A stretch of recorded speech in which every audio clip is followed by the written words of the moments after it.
महोदय, मैं अपने बारे में कहता हूँ। जब मैं छोटा था और कॉलेज में पढ़ रहा था, तब रूस और जापान के बीच युद्ध छिड़ा। उस समय समाचार पत्रों में जापान के संबंध में बहुत सी बातें छपा करती थीं। उनमें एक बात यह भी थी कि जापान में समूरिया जाति के लोगों ने अपने सब अधिकार वहाँ के राजा को दे दिए थे। उसके बाद जापान बड़ी उन्नति कर सका।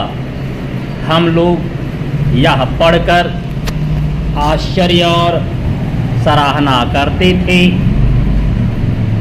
उससे बढ़कर हमारे यहाँ के लोगों ने स्वराज्य स्थापित होने के बाद 1-2 वर्ष में एक उदाहरण उपस्थित करके दिखाया।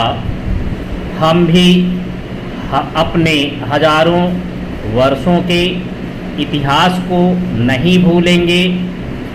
जो रियासतें अलग अलग स्थापित हो गई थीं और एक प्रकार से भारत कई टुकड़ों में बंटा हुआ था, वे सब टुकड़े एक हो गए। आज ब्रिटिश भारत और देशी रियासतें मिलकर एक हो गई हैं। उसके बाद हमारे सामने यह प्रश्न आया कि भारत के लोग केवल स्वराज्य से ही सुखी नहीं हो सकते, उनको किसी ना किसी प्रकार सुखी बनाना है। इस संबंध में सरकार ने अपनी ओर से प्रायः सभी राज्यों में जमींदारी और जागीरदारी उन्मूलन के कानून उपस्थित किए और वे कानून पास हुए। प्रसन्नता की बात तो यह है कि बहुत से स्थानों में कानून उन लोगों की स्वीकृति से तथा उन लोगों की सलाह से पास किए जिनकी जमींदारी और जागीरदारी समाप्त हो जानी थी। यह भी देश प्रेम का उदाहरण है। उन लोगों ने अपनी संपत्ति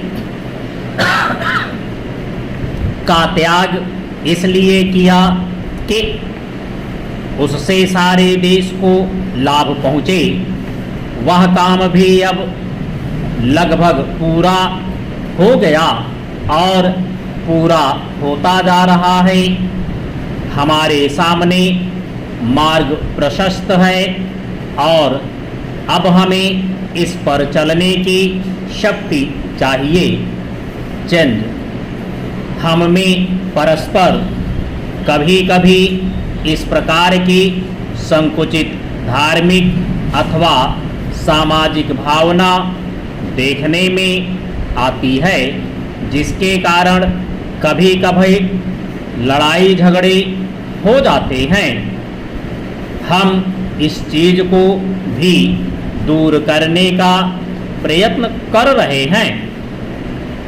हमारे संविधान में स्पष्ट बता दिया गया है कि कोई चाहे किसी भी धर्म का क्यों ना हो, किसी भी जाति का क्यों ना हो, इस देश में सबको समान अधिकार है।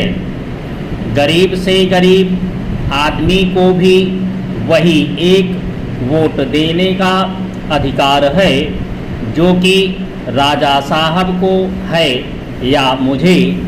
धर्म के नाम पर किसी प्रकार का भेदभाव नहीं किया जाता है।